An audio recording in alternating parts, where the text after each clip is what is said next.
Welcome back to Finding Your Voice as a Romance Writer. So far, we've talked about what your voice is and how it grows out of your inner world, your beliefs, your emotions, your unique way of seeing love. Now it's time to get practical, because voice isn't something you discover in your head. You find it through writing, through experimenting, playing, and paying attention to what feels real. This lesson is about practice. How to use small creative exercises to uncover the textures, tones, and rhythms that make your writing unmistakably yours. Here's a secret most writers don't realize. Your first voice won't be your last. At the beginning, you might sound a bit like your favorite authors, and that's okay. Every artist starts by imitation. Painters copy their masters, musicians cover their idols. Writers too learn through mimicry, but over time, as you experiment, certain choices start to feel right. Certain rhythms start to sound like you. Think of it like trying on clothes. You might admire someone else's outfit, but only by wearing it do you realize if it fits your shape, your comfort, your confidence. Your voice is the same. You have to try different styles before you know which one belongs to you. One of the best ways to explore your voice is through deliberate contrast. Take a single romantic moment, say the first time two characters meet, and write it in a few different tones. Try one version that's poetic and tender, full of imagery and emotion.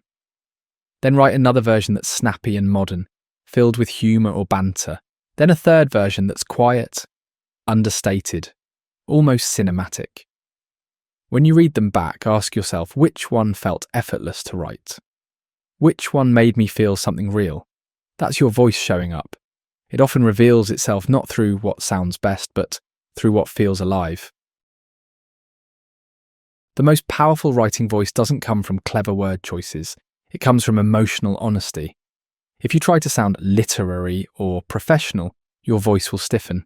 Readers won't feel anything. But when you allow yourself to write the way you actually think and feel, your voice instantly deepens.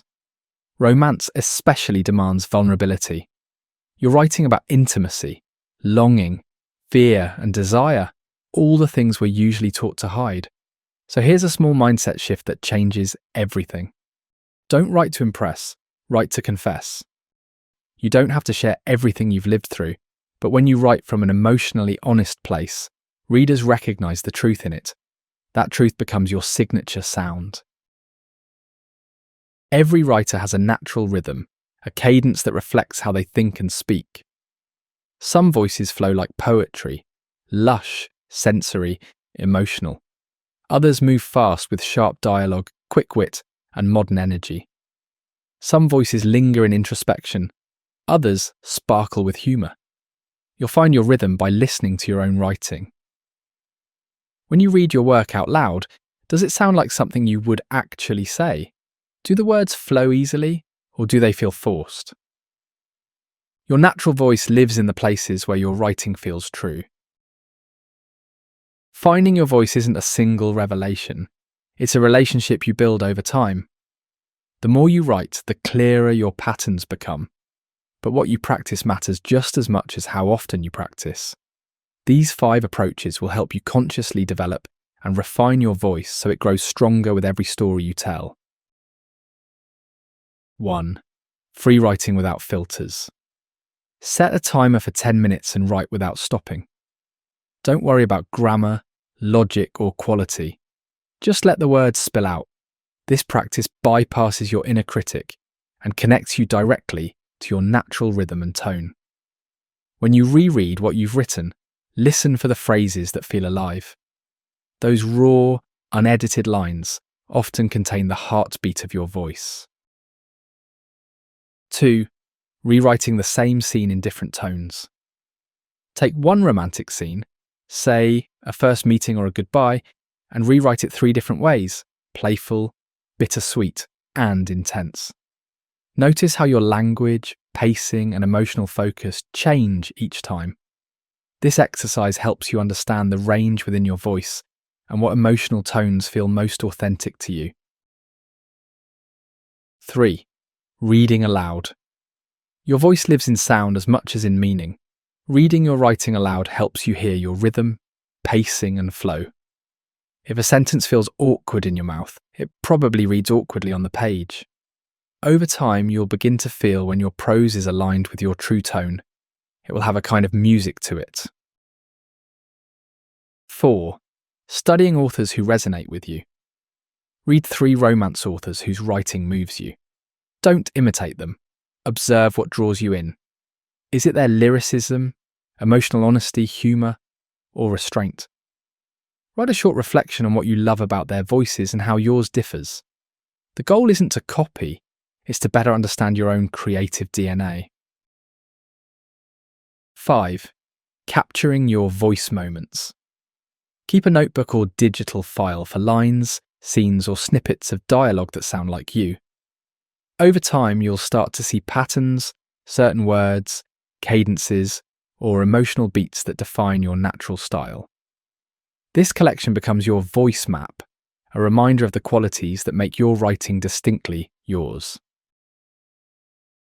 When you approach practice as exploration rather than perfection, your voice grows organically. Each exercise is a mirror, reflecting a different part of you, the fearless parts, the vulnerable parts, the playful and poetic parts.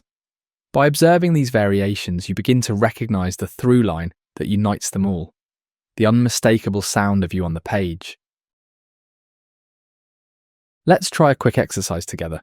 Write a short paragraph, just 3 or 4 lines, describing a first kiss between 2 characters. Then rewrite the same moment 3 times in 3 different tones. Firstly, tender and vulnerable. Focus on emotion and intimacy. Then passionate and urgent. Let it feel fast, wild, electric. And finally, playful and awkward. Focus on humour, charm, realism. When you read them back, notice which version made your heart race a little. Which one felt like you were in it? That's your authentic voice beginning to rise to the surface. Once you start experimenting, feedback can help you understand how your voice lands with readers. But here's a tip. Don't just ask, "Do you like it?" Ask, "What did you feel when you read this?" If someone says, "It felt intimate," or "It made me smile," or "It felt raw and real," those are signs your emotional truth is coming through. Feedback isn't about changing your voice to please others. It's about recognizing which parts of your writing connect most deeply. That's where your magic lives. In the next lesson, we'll talk about how to own your voice, how to trust it, strengthen it, and let it evolve as you grow as a writer. But for now, give yourself permission to play. Your voice isn't a single sound waiting to be discovered. It's a living, breathing thing that grows every time you write from your heart. Every story you tell is a conversation between who you are and who you're becoming. And that's what makes your voice truly unforgettable.